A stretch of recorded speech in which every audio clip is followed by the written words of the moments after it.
महेश्वर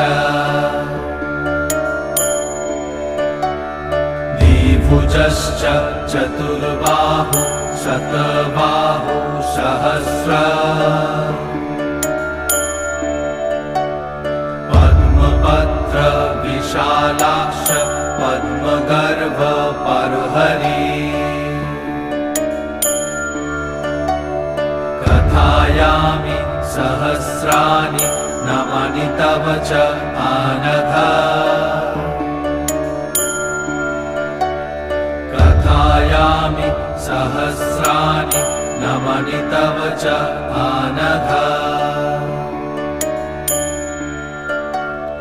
नमानि तव च आनघ।